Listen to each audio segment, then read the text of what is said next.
Почитувани, добар ден. Започнуваат вестите на Канал 8. Од понеделник почнува запишувањето на студенти за новата студиска година на Штипскиот универзитет Гоце Делчев. На сите 12 факултети и 3 академии има место за вкупно 4000 студенти. Универзитетот Гоце Делчев од Штип ги отвора вратите за новите студенти за наставната 2019-2020 година.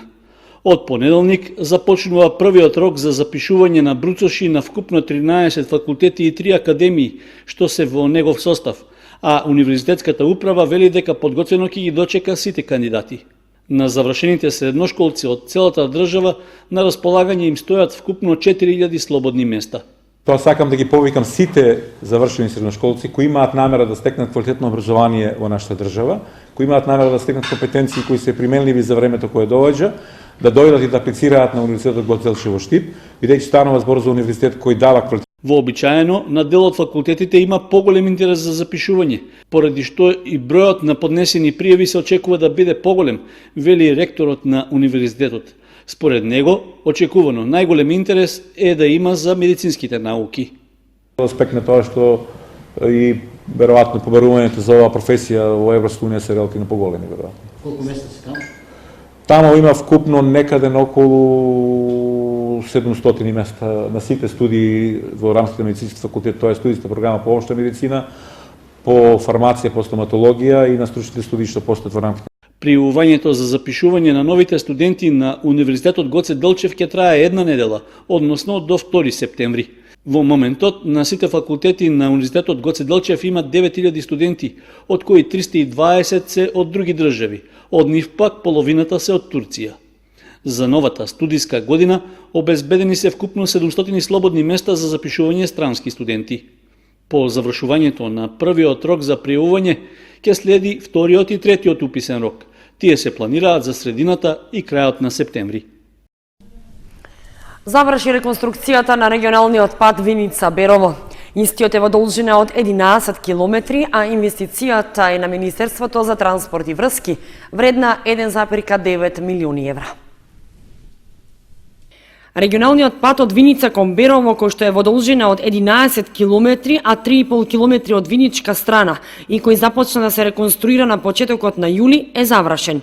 Градоначалникот на Виница Ивица Димитров го истакна значењето и важноста на патот, не само за двете општини, туку и за целата држава.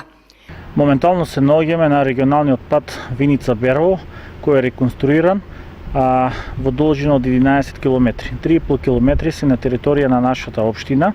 Таа е поделена на 3 краци. Едниот крак е пред село Лаки, вториот крак е по село Лаки, третиот крак е асфалтирање на местото викано Обозна. Со оваа инвестиција се задоволуваат потребите на граѓаните не само на овие две општини, туку и на цела наша држава, бидејќи знаеме дека овој патен правец е доста фреквентен и пред се за туризмот и за развојот на овие две општини. Реконструкцијата на регионалниот пат Берово-Виница е инвестиција вредна 1,9 милиони евра, а директорот на јавното предпријатие за државни патишта Зоран Китанов изјави дека во Берово се работи на неколку регионални патни правци. Втората половина од оваа година ќе се започне и со реконструкција на делницата од Берово до Струмица, инвестиција од 1,3 милиони евра, а интензивно се работи на реконструкција на регионалниот пат до Клепало. Исто така во фаза на санација е и транзитниот дел низ Берово. Со сите овие инвестиции и претходно завршените се заокружува процесот на реконструкција на повеќе од 40 километри патна мрежа во Малешевијата.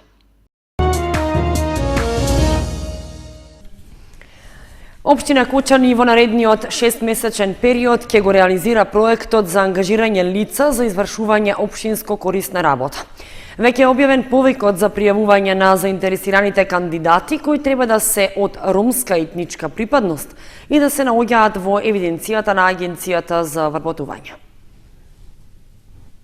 Општина Кочани објави јавен повик за пријавување невработени лица за учество во проектот Општинско корисна работа за нивно работно ангажирање од 20 часа неделно во текот на 6 месеци.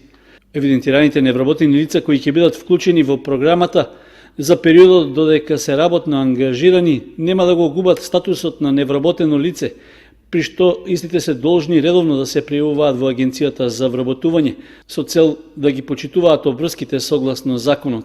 Исто така на невработените лица корисници на социјална помош, додека им трае работниот ангажман, активно ќе им биде правото и за користење на социјална помош. Право на учество во програмата Општинско корисна работа имаат сите невработени, при што предност добиваат лица кои за прв пат ќе се пријават за учество во програмата. Ќе им биде исплатен паричен надоместок за работно ангажирање во висина од 9000 денари месечно, со вклучени данок на личен доход и осигурување за инвалидност и телесно оштетување, причинето со повреда на работа и професионална болест. Евидентираните невработени кои ќе се пријават за учество во програмата Општинско корисна работа треба да бидат роми корисници на гарантирана минимална помош. Мобилната здравствена услуга е одлична мерка за унапредување на здравствените услуги кај граѓаните. Истата продолжува и оваа година, а Кочани е првата општина која почна со имплементација на моделот интегрирана здравствена и социјална заштита, како дел од програмата на UNDP, Министерството за здравство, Министерството за труд и социјална политика и општина Кочани. И оваа година продолжува мобилната здравствена услуга што ја воведе Министерството за здравство, а која представува одлична мерка за унапредување на здравствените услуги кај граѓаните. Кочани е првата општина која почна со имплементација на моделот интегрирана здравствена и социјална заштита, како дел од програмата на UNDP, Министерството за здравство, Министерството за труд и социјална политика и општина Кочани. Согледувајќи ја корисноста од моделот, воведувањето на мобилна здравствена услуга продолжи и во другите општини. Услугата обезбедува основни медицински прегледи и советувања, како и физикална терапија за рехабилитација на лицата кои имаат потреба од нега во домашни услови. На терен работат два тима професионалци, вклучувајќи социјален работник и физиотерапевт, кои работат заедно со медицински сестри и други негователи. Тие им даваат примерна грижа и третман дома на лицата кои имаат потреба, вклучително и редовни посети во подалечните села. Светската здравствена организација овие интегрирани услуги за домашна нега на Министерството за здравство ги оцени како одлична мерка за унапредувањето на здравствените услуги кај граѓаните.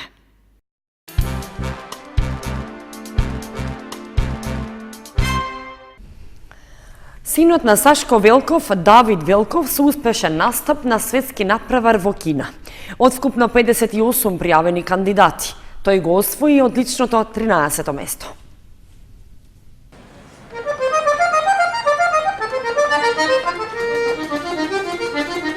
Давид Велков, помладиот син на нашиот врвен хармоникаш и композитор Сашко Велков, пред 2 дена се врати од Кина, каде беше дел од 72-иот светски куп Мундијал, каде го освои одличното 13-то место од вкупно 58 пријавени кандидати.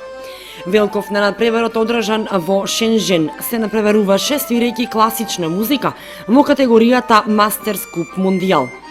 Давид инако е 3-та година на факултетот за музичка уметност, хармоника, во класата на професорката Зорица Каракутовска, која е главен виновник за освојувањето на оваа награда и која беше дел од жири комисијата на ова врвно светско надпреварување, кое се одржа во периодот од 12 до 17 август.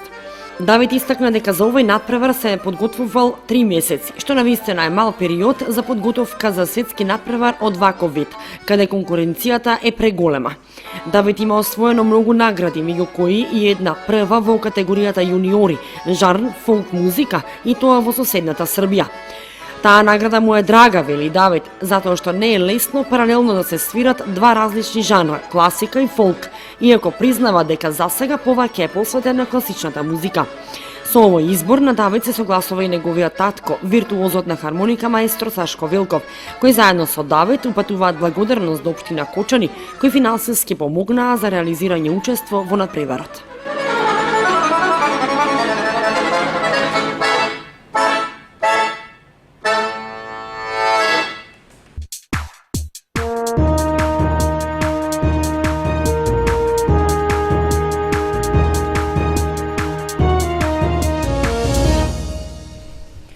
Следува информацијата од спортот. Членовите на планинарскиот клуб Осогово во оваа летна сезона се посебно активни и реализираат неколку акции за искачување на врвови во државата и странство. По освојувањето на врвот Голем Крчин на планината Дешат, Викендов тие ќе бидат дел од турата за искачување до 7 терилски езера на Пирин планина. Планинарскиот спортски клуб Осогово во овој период од годината реализира планинарски акции како дел од годишната програма за работа, при што се пешачи до познати врвови во земјата и во странство. Клубот веќе учествуваше со 11 члена екипа во искачување на врвот Голем Крчин, позициониран на 2341 метар надморска височина на масивот Дешат, како дел од поголемиот венец Шара Кораб Дешат Крчин Стогово Караорман. Кочанските планинари беа дел од групата од над 600 учесници од повеќе градови во државата, кои годинава оваа акција ја реализираа по 4-ти пат. Активноста беше во организација на Бегорскиот манастир и сестринствата од манастирите на Светиот Победоносец Георгиј и на Богомајката Пречиста, предводени од благословот на возлюбениот старец Архимандрит Партени. Заедно со планинарите се искачуваа и монасите, кои на врвот Крчин ослужија божествена литургија по повод празникот Преображение Христово. Годинава беше присутна единица за спасување на планина и недостапни терени од Црвениот крст од Охрид, како и планинарски водичи со официјално признати лиценци и нашиот планинарски лиценциран водич Тошо Арсов. За престојниот викенд кочанските планинари најавуваат учество на уште една акција што ќе се реализира во соседна Бугарија. Нашиот клуб ќе биде дел од активностите што в недела ќе се реализираат за искачување на 7 терилски езера на Пирин планина.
Почитувани, тука ги извршуваме вестите на Канал 8. Ви посакуваме пријатен викенд. Довидување.